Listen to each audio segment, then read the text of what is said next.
कविता 8वीं। शाम एक किसान। कवि है सर्वेश्वर दयाल सक्सेना। आकाश का साफा बांधकर सूरज की चिलम खींचता बैठा है पहाड़। घुटनों पर पड़ी है नदी चादर सी, पास ही दहक रही है पलाश के जंगल की अंगीठी। अंधकार दूर पूर्व में सिमटा बैठा है भेड़ों के गले सा। अचानक बोला मोर, जैसे किसी ने आवाज़ दी, सुनते हो? चिलम औंधी, धुआं उठा, सूरज डूबा, अंधेरा छा गया। प्रस्तुत पंक्तियों में पूरी जो कविता है, कवि ने विभिन्न रूपकों का परिचय देते हुए प्राकृतिक उपादानों को वर्णन किया है। शाम को एक किसान का रूप दिया है और प्रकृति में जितने भी संसाधन हैं, आकाश है, सूरज है, नदी, पलाश के जंगल, अंधेरा, इन सभी चीज़ों का उपयोग कर किसान को सजीव बनाया है। तो ये जो शाम है, ढलने को है, सूरज पूरी तरह लाल है।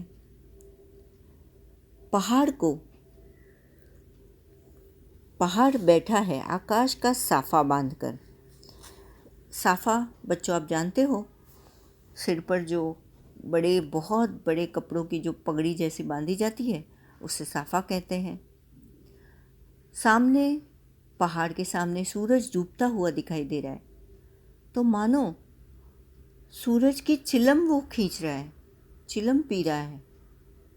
और अब ऐसे बैठे हुए आराम कर रहे पहाड़ के बाजू से, पीछे से, आजू बाजू से नदी बह रही है।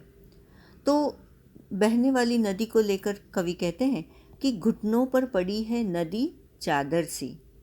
इर्द गिर्द बहने वाली नदी को चादर कहा गया है।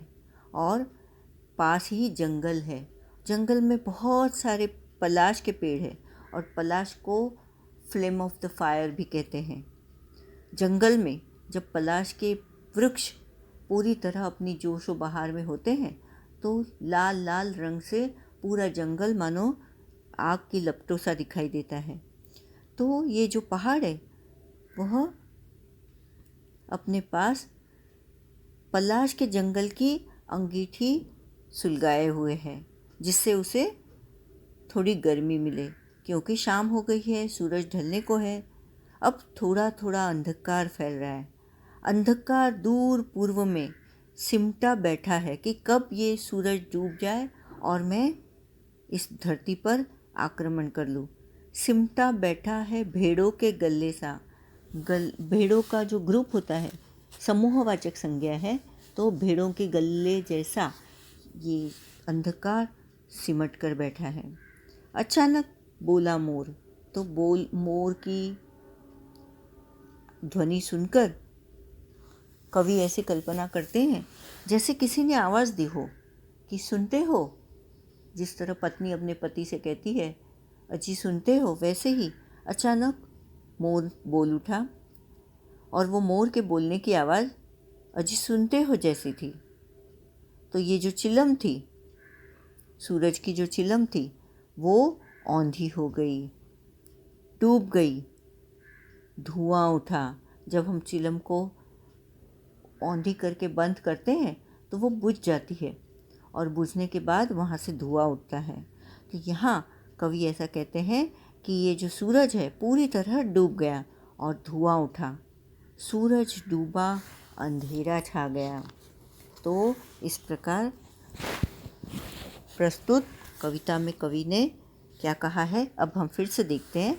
कवि ने कविता के बारे में पीछे दिया है। कवि ने किसान के रूप में जाड़े की शाम के प्राकृतिक दृश्य का चित्रण किया है। इस प्राकृतिक दृश्य में पहाड़ बैठे हुए एक किसान की तरह दिखाई दे रहा है। आकाश उसके सिर पर बंधे साफे के समान, पहाड़ के नीचे बहती हुई नदी घुटनों पर रखी चादर सी, पलाश के पेड़ों पर खिले लाल लाल फूल जलती अंगीठी के समान, पूर्व क्षितिज पर घना होता अंधकार झुंड में बैठी भेड़ों जैसा और पश्चिम दिशा में डूबता सूरज चिलम पर सुलगती आग की भांति दिख रहा है। यह पूरा दृश्य शांत है। अचानक मोर बोल उठता है, मानो किसी ने आवाज़ लगाई, सुनते हो? इसके बाद यह दृश्य घटना में बदल जाता है। चिलम उलट जाती है, आग बुझ जाती है, धुआं उठने लगता है, सूरज डूब जाता है, शाम ढल जाती है और रात का अंधेरा छा जाता है। इस तरह से कवि ने पूरी तरह से शाम का वर्णन किया है।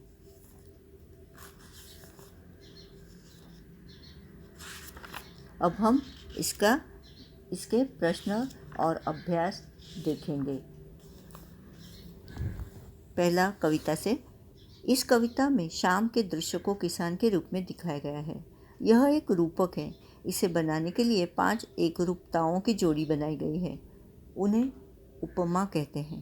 पहली एकरूपता आकाश और साफे में दिखाते हुए कविता में आकाश का साफा वाक्यांश आया है।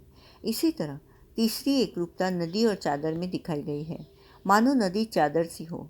अब आप दूसरी, चौथी और पांचवी एकरूपताओं को खोज कर लिखिए। अब दूसरी, चौथी और पांचवी एकरूपताएं हैं। सूरज की चिलम खींचता पहाड़, पलाश के जंगल की अंगीठी और अंधकार भेड़ों के गल्ले सा। 2. शाम का दृश्य अपने घर की छत या खिड़की से देखकर बताइए।